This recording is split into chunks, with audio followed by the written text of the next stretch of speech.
The attack on the Freedom Riders in Montgomery, Alabama was front-page news coast to coast. U.S. Marshals were sent to secure the city. The National Guard was deployed to disperse a mob of about 1,000 that held the riders and their supporters under siege inside a church for 9 hours. People continued to sing and pray and speak, and Dr. Martin Luther King Jr. went down to the basement of the church and I believe made a telephone call to General Robert Kennedy and told the Attorney General what was happening.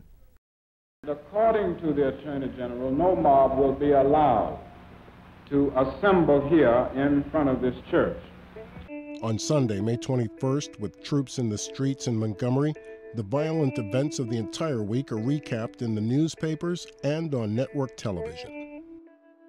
Mr. Seigenthaler, Governor Patterson's also stated that he regarded the Freedom Riders, these bus riders, as troublemakers.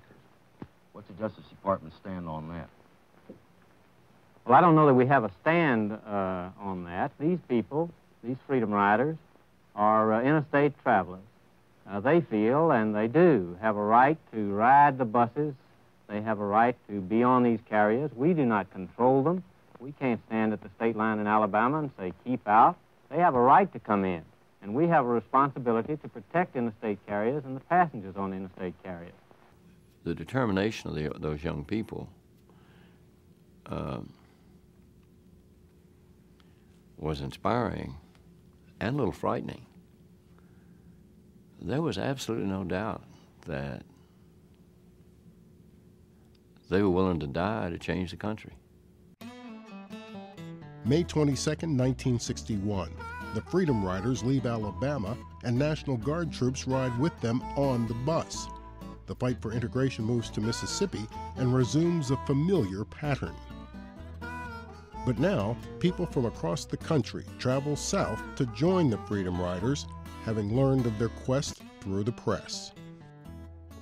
A few weeks after the Freedom Rides were all over, the Kennedy administration were able to get the Interstate Commerce Commission to issue a ruling banning segregation and discrimination in places of public transportation.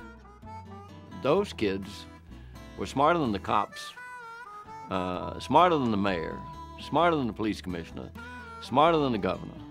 And they changed minds and hearts and changed the country. The media played a major role. Without the American press, the civil rights movement would have been like a bird without wings.